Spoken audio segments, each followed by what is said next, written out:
Hola, bienvenidos y bienvenidas.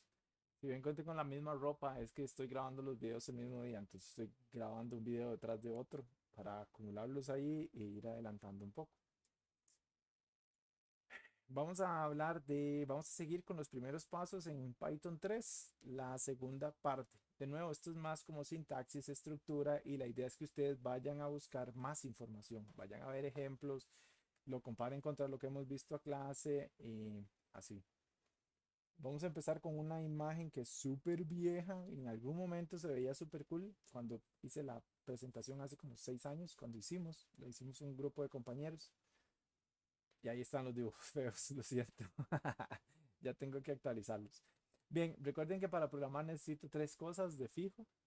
Un flujo de tareas que ya vimos que en Python es de arriba hacia abajo y vimos en el ejemplo del círculo cómo va eso.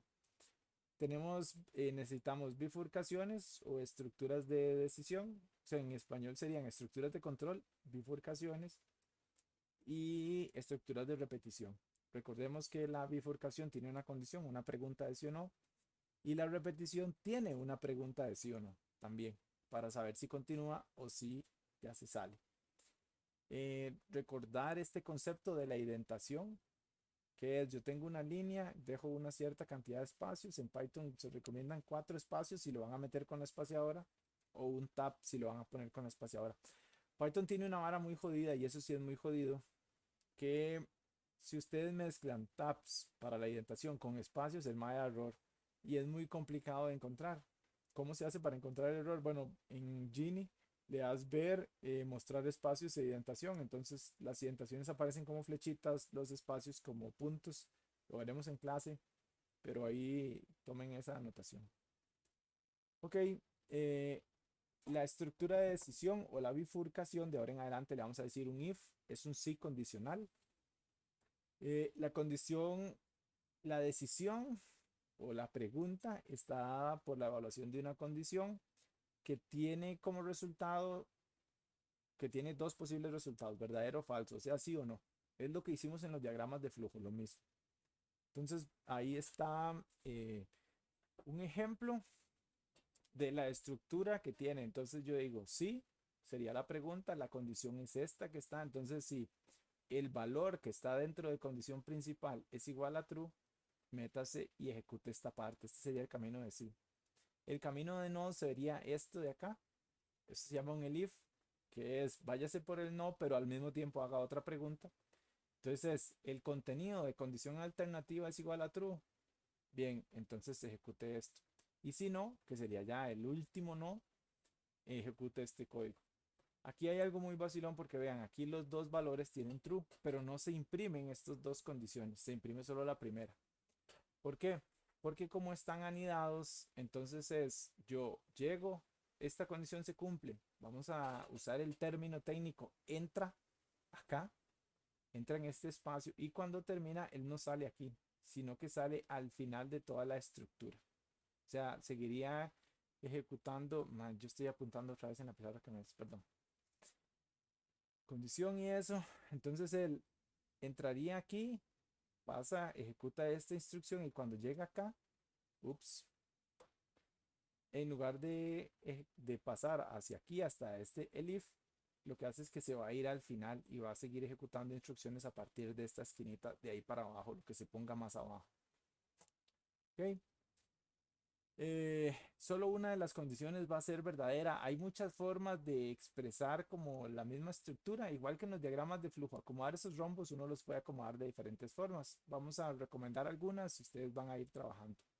Esta que se ve en pantalla también es otra forma de escribirlas.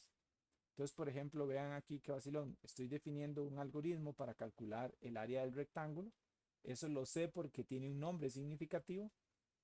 Entonces tengo área rectángulo. Abro el paréntesis y voy a tener, vean que ahí también, a diferencia del ejemplo anterior, voy a tener dos parámetros, dos entradas. ¿Cuáles son las dos entradas? La base y la altura. Y les voy a poner nombres significativos. Entonces, la base va a venir en la primera posición y es la base. Voy a separarlos por una coma y después va a venir la otra entrada que va a ser altura. Entonces ahí, desde ahí ya estoy reservando unos espacios en memoria para cuando se usen, los valores que me manden se van a meter ahí en esos espacios de memoria que se llaman base y altura. Cierro paréntesis, dos puntos y acá viene el condicional. Aquí estaríamos, esto sería una restricción. Vean qué chiva, las restricciones las podemos limpiar y asegurarnos que todo va a funcionar bien con una bifurcación. Si la base es un número negativo, entonces sí, o si la altura es un número negativo, entonces retorne un valor, un código de error. No vamos a retornar el mensaje todavía, sino que vamos a retornar un código de error, error 01. ¿Okay? Después otra función recibiría este valor y diría, ah, bueno, como es error 01, le voy a presentar al usuario este error. Entonces ya ahí dividimos el problema de presentarle mensajes significativos al usuario en dos. Uno es, dado un error, imprimir un mensaje y el otro es, calcule la función. Entonces ahí aplicamos divide y vencerás y nos aseguramos de tener funciones muy simples, muy bonitas, muy ordenadas. Vean que aquí estoy usando el operador lógico de O. Entonces, el operador lógico de O, de acuerdo a las tablas de verdad, sería si alguno de los dos es verdadero, entonces se va a meter acá. Si es verdadero, hace un return. Cuando en una función hacemos un return, la función devuelve el valor y termina. O sea, después de un return ya no ejecuta nada. Si la base y la altura son valores positivos, entonces no va a entrar acá, sino que se va a ir al else y va a ejecutar el cálculo de la operación, lo va a almacenar en área y después va a retornar el valor que está dentro de área. Estas llaves y estas flechas indican niveles de indentación, así se llaman, niveles de indentación.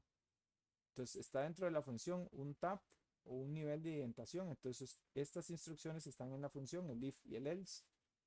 Esta función de return está dentro de este if y estas dos instrucciones de acá están dentro del else. Ok, aquí esta área va a ser un número, esto va a ser un texto, entonces el valor del retorno va a ser distinto. Esas son las estructuras de ejecución y ahorita vamos a empezar a practicarlas.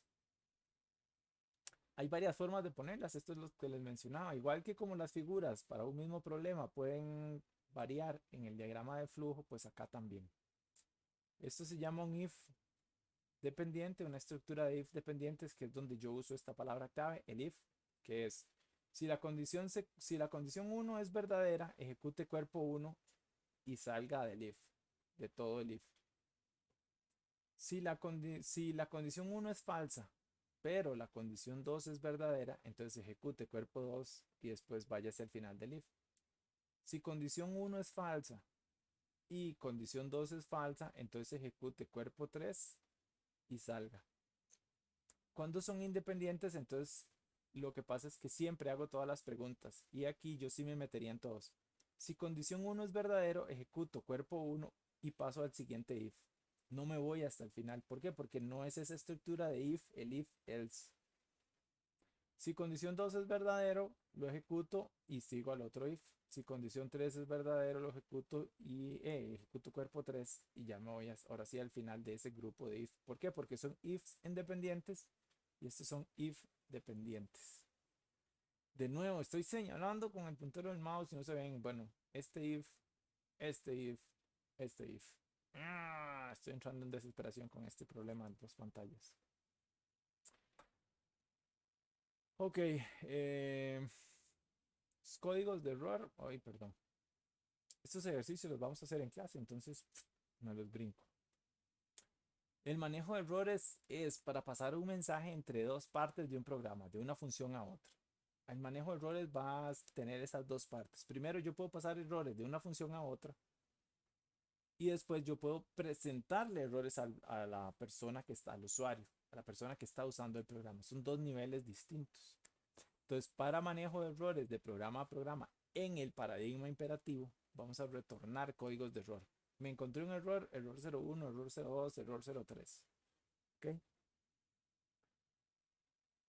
En paradigma de orientación a objetos, hay otro tipo de errores que son los que mencionó uno de los compañeros, que se me olvida el nombre, perdón, que eran el try catch en Java. En Python es try except y no los vamos a usar tanto.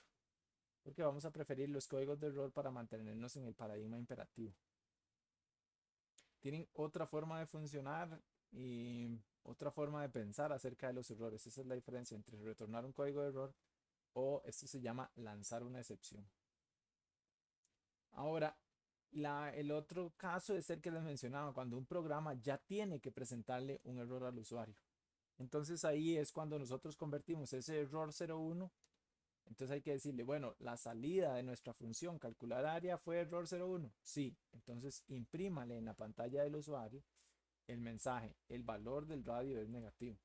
Y ambas formas deben combinarse. Ok, esto es súper rápido, lo del if, lo vamos a practicar, no hay problema. Y ahora vamos a ver por encimita las estructuras de repetición.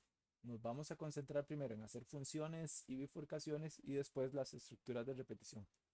Estas estructuras de repetición las vamos a ver, pero las vamos a usar casi como en mes 3, 2 y medio, casi 3. Primero vamos a aprender otra forma de manejar las repeticiones que se llama recursividad, pero esto es como más típico.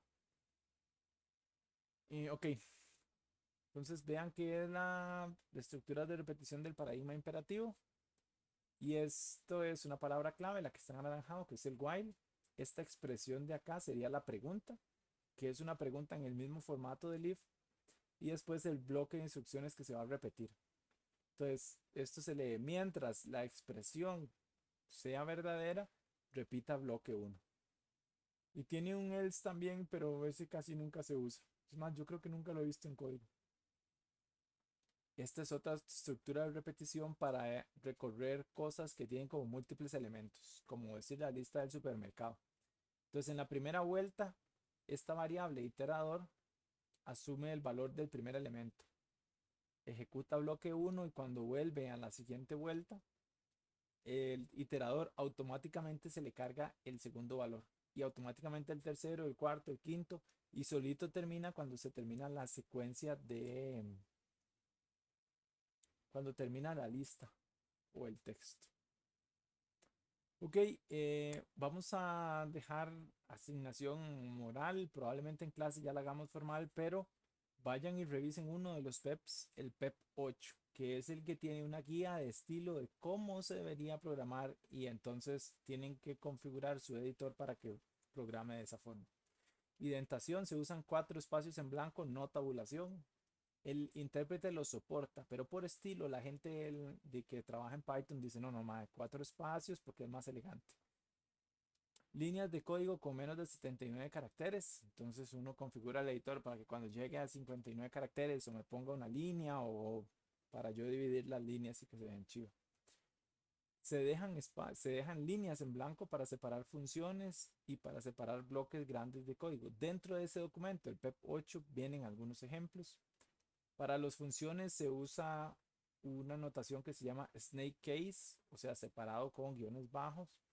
Para nombres de clase, que sería orientación objeto, se usa camel case, o sea, con mayúsculas y minúsculas para separar una palabra de otra. Acá está la dirección, digamos, más fácil. Esta tarea moral es más fácil que pegarle un chonetazo a una lora enjaulada porque nada más copien el link, búsquenlo, lean todo el documento y vayan empezando a aplicarlo. Ahí están las dos versiones en inglés y en español. Y estos son ejercicios que haremos en clase. Tum, tum, tum. Les voy dando ahí el adelanto y nos vemos en clase. Ya los siguientes videos vamos a empezar a trabajar con repetición, con repeticiones.